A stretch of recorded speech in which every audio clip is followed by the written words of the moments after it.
Oi pessoal, tudo bem? Espero que vocês estejam bem. Vamos continuar, né, as aulas aqui dessa forma, com vídeos. Espero que vocês gostem. Desculpa que eu não sei editar muito bem, colocar coisas, músicas. Eu tentei, mas não consegui. Então, a gente vai seguir hoje com o módulo 5 da apostila 1, tá? Tô falando com o sétimo ano, A, B e C. Europa feudal, uma sociedade de ordens. Então, no último vídeo a gente falou sobre o feudalismo, né? Como que era o feudo, como era a estrutura na sociedade feudal, como que as pessoas viviam, como que era a instalação do feudo, o castelo, os impostos, toda essa estrutura. E hoje a gente vai continuar mais ou menos nesse sentido, né? Então, o módulo começa na página 173, falando sobre a sociedade feudal. Tem as iluminuras aqui que representam a sociedade feudal. Iluminuras eram desenhos em livros, tá? Era muito comum na Idade Média essas iluminuras em várias obras literárias, na Bíblia até, tá? Monges faziam esses desenhos. A gente tá na página 174, eu vou começar essa explicação com vocês lendo um comentário sobre o bispo francês Adalbéron de Laon. Ele fez esse comentário no ano de 1030, falando sobre a sociedade feudal, né? Sobre as pessoas e a vida durante o feudalismo. E ele fala assim, ó: a casa de Deus está dividida em três. Uns oram, outros combatem, outros, enfim, trabalham. Esse triplo conjunto não deixa de ser um. E é assim que a lei pôde triunfar e o mundo gozar de paz. Tá? Essa frase do bispo, do Adalbéron de Laon, diz muito sobre a sociedade feudal nesse período. Porque a sociedade feudal ela era organizada em três instâncias, em três ordens, em três classes sociais. Eu já tinha explicado para vocês. No topo da pirâmide, depois eu coloco aqui no vídeo, estão os clérigos, o clero. Abaixo do clero, os nobres, e abaixo dos nobres, os servos. Aqui ele dividiu em três, então. Uma tríade. Uns oram, outros combatem, outros trabalham. Então, essa tríade é a base da sociedade feudal e a gente vai falar sobre ela hoje, tá? Então, começamos com os que oram. Quem são os que oram? Os membros da igreja, né? Da igreja cristã. Na época era chamada de igreja cristã, não tinha esse conceito de igreja católica ainda, né? Então, os que oram pertenciam à igreja e a gente chama essas pessoas de clérigos ou clero. Clero são os membros da igreja. E o clero, ele era dividido em dois nesse período, né? Acredito que até hoje seja. O alto clero, que são os bispos, arcebispos, o papa, a parte rica e poderosa da igreja. E o baixo clero, que são os padres, os monges, a parte não tão poderosa da igreja, certo? Então, o clero era dividido em dois. O alto clero, vocês já pensam em riqueza e poder, e o baixo clero, os padres e monges. Normalmente, as pessoas que faziam parte do clero eram membros da nobreza, pessoas ricas e poderosas. Normalmente, os filhos dos senhores feudais eram enviados para fazer parte do clero. Normalmente, os segundos filhos, tá? Não os primogênitos. Então, o segundo filho homem do senhor feudal, ele era enviado para a igreja para fazer parte do clero. Isso era importante porque trazia vamos dizer assim, uma importância, uma riqueza, um contato com o clero que para as famílias nobres era bem interessante. O alto clero, então, eram as pessoas mais ricas, mais poderosas da igreja, e o baixo clero, as menos poderosas, os padres e monges. Os padres, às vezes, eles adivinham da servidão, dos servos, dos camponeses. Alguns camponeses se tornaram clérigos, mas normalmente do baixo clero, como monges, como padres, tá? Não sei se vocês sabem o que é um monge, mas monge é um tipo de clérigo da igreja cristã católica que eles vivem uma vida um pouco diferente. Eles não podem viver em comunidade, eles vivem reclusos, normalmente faziam votos de pobreza. Tem algumas ordens de monges, como os beneditinos, os franciscanos. Eu não sei se vocês já viram um mosteiro, mas aqui em São Paulo tem o Mosteiro de São Bento, que é bem legal de conhecer depois disso tudo, né? Depois da quarentena, quando tudo isso passar. E conhecer o Mosteiro de São Bento, que tem a Igreja de São Bento também, que fica lá na estação São Bento do metrô, que é muito lindo, é suntuoso por dentro. Vocês não podem conhecer a parte dos monges, porque ninguém pode entrar, eles vivem enclausurados, sozinhos. Mas dá pra conhecer a igreja, que é bem legal. Aqui perto, em Mogi, tem um mosteiro também. Quem vai daqui de Itaquá ou daqui do Itaim pra Mogi das Cruzes por fora, pela rodovia Ayrton Senna, vê a entradinha do mosteiro. Também, a gente não pode entrar porque eles vivem enclausurados. Os monges, eles tinham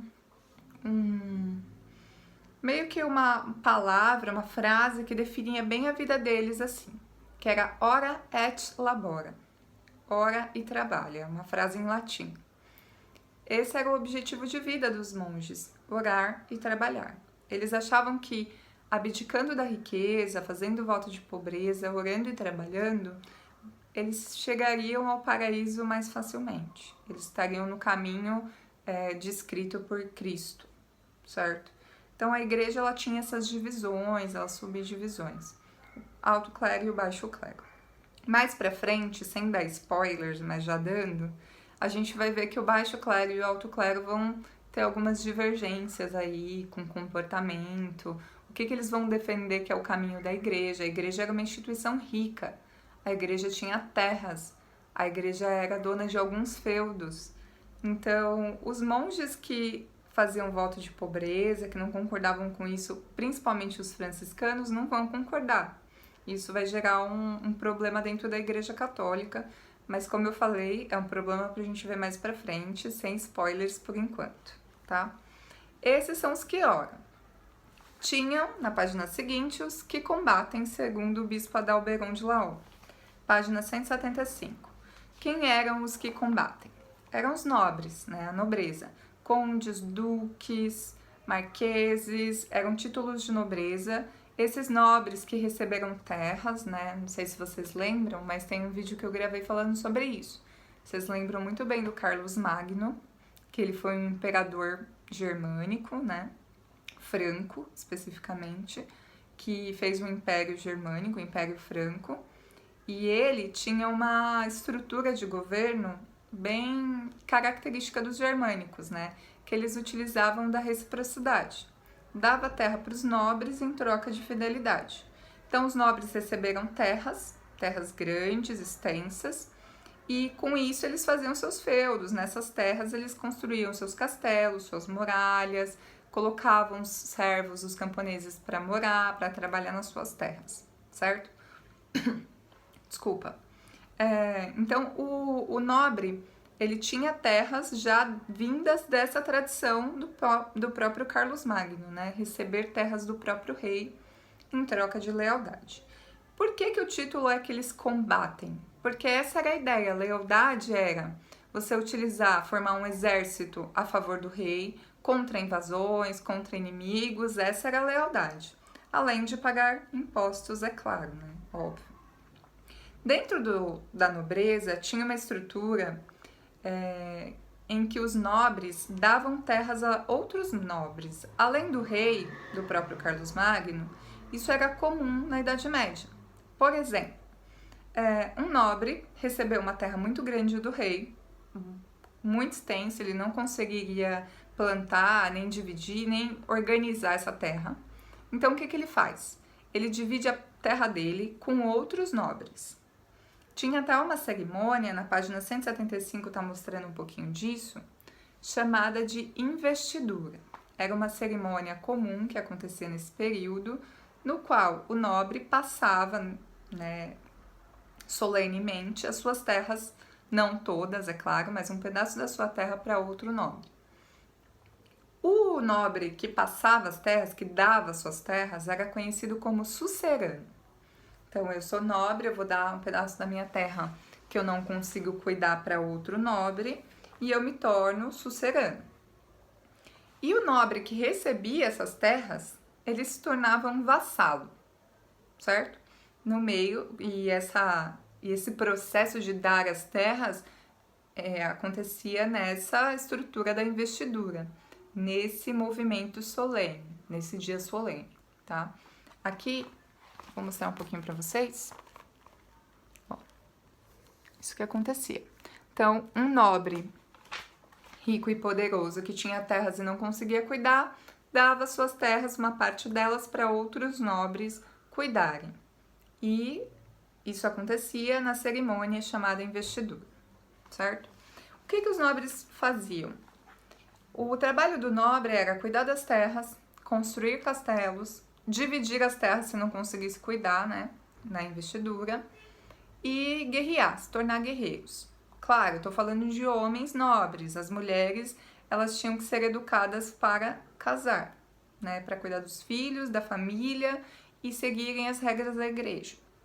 Os homens eram educados para serem guerreiros, para defender o feudo por conta das próprias invasões. Então era uma cultura que ocorria por conta das invasões. As pessoas tinham medo e os guerreiros eram os nobres, certo? Na página ainda 175 mostra um pouquinho disso aqui, ó, os nobres guerreiros nos seus cavalos.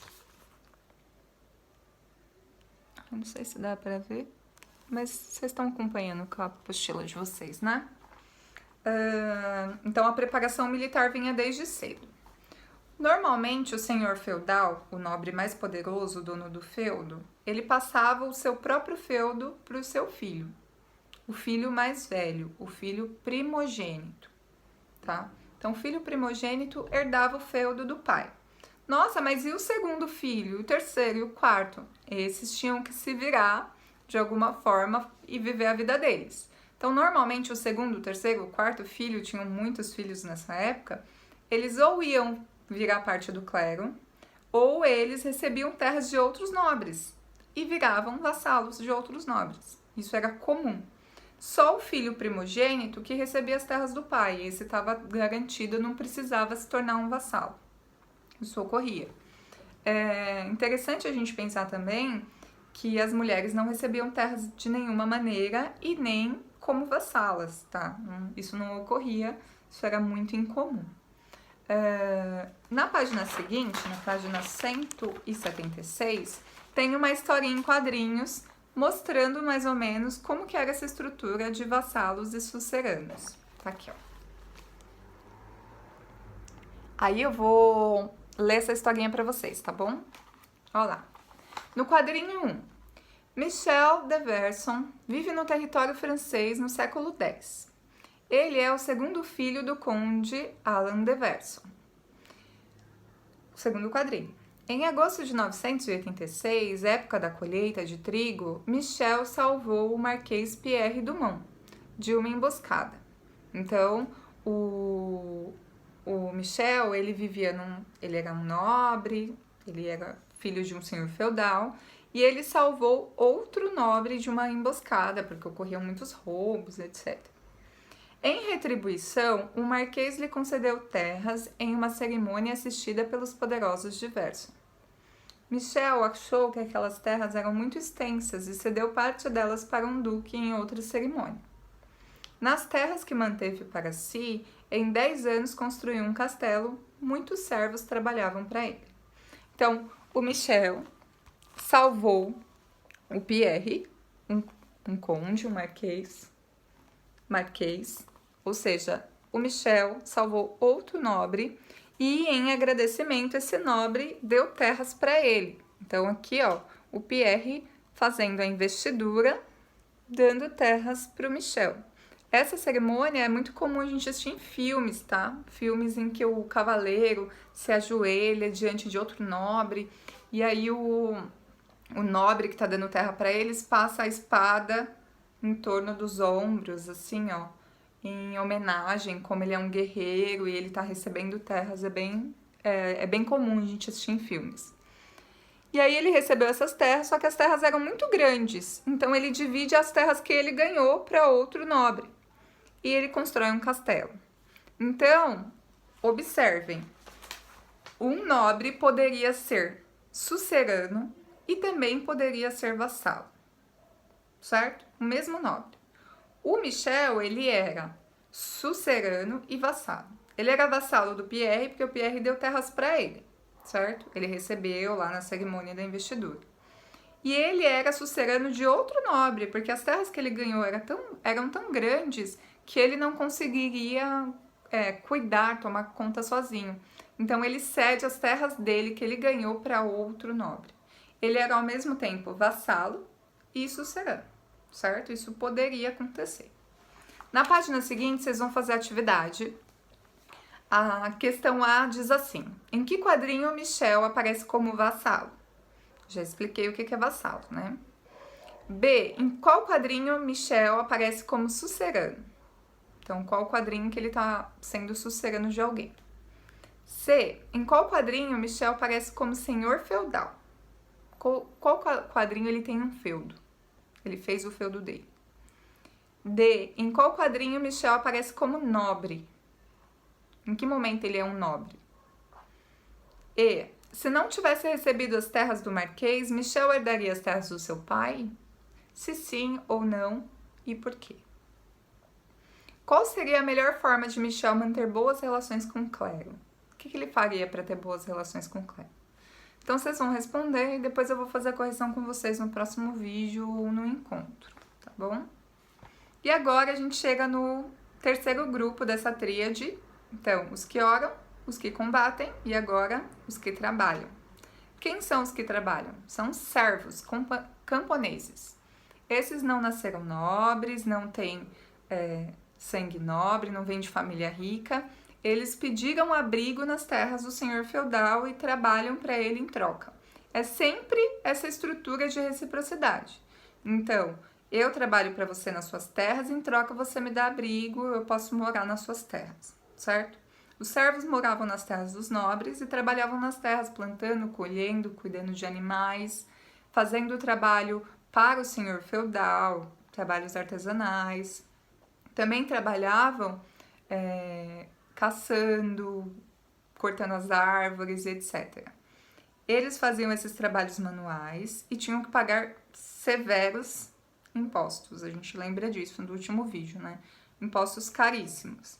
E os servos, eles não podiam ser expulsos das terras. Isso é importante.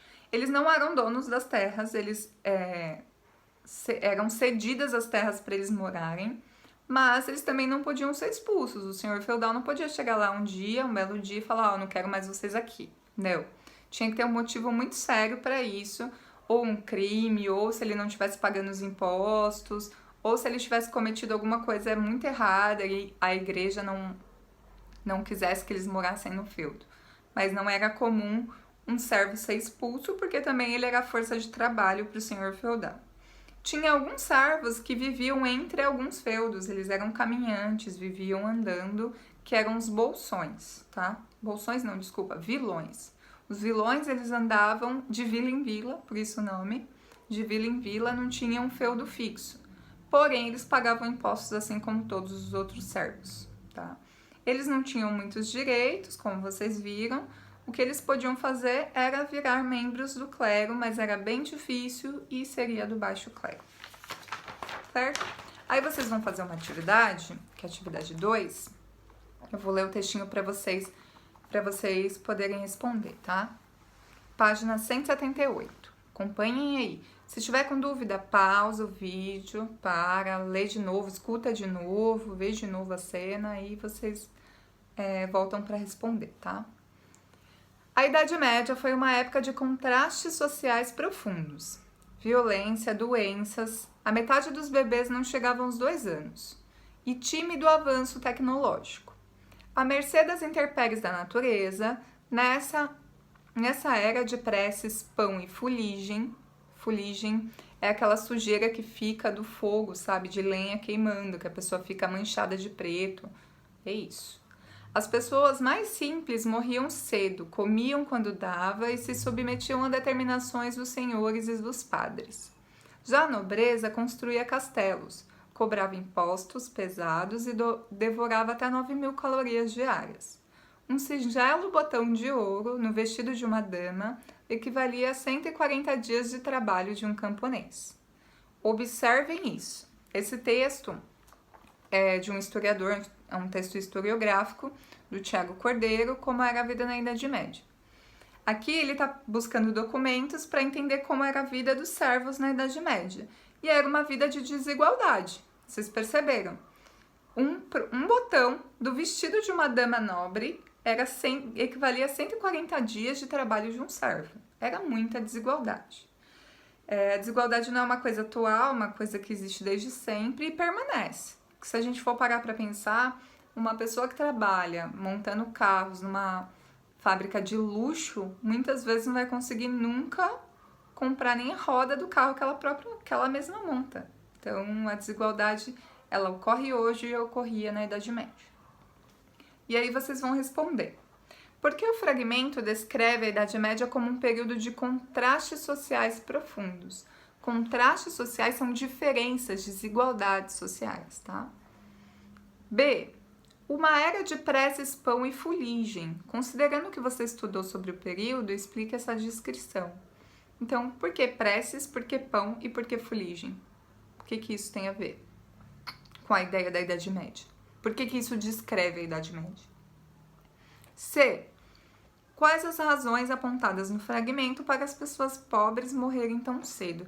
A expectativa de vida na Idade Média, se eu não me engano, era 25 anos. Pensem nisso. Era uma vida difícil. Nas próximas páginas, a gente vai falar um pouquinho da importância da Igreja Católica, qual o poder que a Igreja Católica exercia sobre as pessoas. Então, aqui o título é Fé, Poder e Medo. Então, vocês imaginem, já dá para entender, para ter uma ideia qual era o poder da Igreja nesse período. Fé, porque a Igreja era a detentora de toda a fé, de tudo que era religioso na época, na Europa. Poder, porque exercia poder político e econômico sobre todo mundo. E medo, porque era por meio do medo que a igreja controlava as pessoas. Então, essa frase já descreve o papel da igreja na Idade Média, né? Primeira coisa, o clero se comunicava com a população por meio de sermões. Não era comum a população saber ler e escrever naquela época. Então, como que o clero se relacionava com o povo? As missas eram feitas em latim. Quem sabia latim? Quem sabia ler a Bíblia? Que Bíblia? Não tinha impressões da Bíblia para as pessoas lerem. Então, como que os clérigos passavam as informações religiosas para as pessoas? Dando o sermão. E é uma coisa comum até hoje na Igreja Católica, eles ainda fazem o sermão, né? Tem um horário que o padre dá o sermão. Ou seja, a interpretação dele das passagens da Bíblia, tá? Outra forma de se comunicar com essas pessoas que não eram alfabetizadas era colocar desenhos em livros e desenhos nas paredes das igrejas. Então, é muito comum a gente entrar em igrejas que são católicas e ter uma série de imagens nas paredes, né, mostrando as interpretações bíblicas. Então tem o nascimento de Cristo, tem a crucificação, tem Adão e Eva. Então várias passagens bíblicas são desenhadas e eram desenhadas nas igrejas, nas paredes, para mostrar para as pessoas as passagens que eles não teriam condições de ler, né? O teatro também era comum ser usado, principalmente teatro religioso, eles faziam uma espécie de peças religiosas para as pessoas entenderem os ensinamentos, tá? Poder político. A igreja mandava em todo mundo. Cada feudo tinha suas leis, suas regras, suas moedas. O senhor feudal, ele era o líder daquele feudo. Só que a igreja, ela era um poder que transpassava o poder do senhor feudal. A igreja era um poder centralizado na Europa. Já que cada feudo tinha suas regras, a única regra que era universal na Europa eram as regras da igreja, que ninguém ousava questionar, nem mesmo o senhor feudal, que tinha extremo poder. E a igreja era um poder, além de político, também econômico. A igreja era dona de terras, que herdava, que a igreja mesmo recebia como doação. A igreja recebia tributos, recebia impostos, né, que era o dízimo.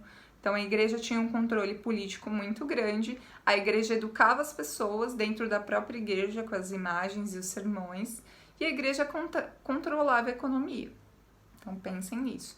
A igreja hoje ela é uma estrutura restrita ao ambiente religioso, mas na época não. E a igreja também controlava quem pertencia à sociedade e quem não pertencia. Então tinham pessoas que viviam muito pior do que os próprios servos dentro dos feudos, que eram as pessoas excluídas, como as pessoas que tinham lepra, doenças contagiosas, mais tarde a peste negra. Importante falar disso nesse momento, né? Então, peste negra, lepra, essas pessoas eram expulsas dos feudos, não podiam viver, viviam nas matas, viviam roubando, era uma situação difícil. E também gente que era excomungado. Vocês sabem o que é ser excomungado?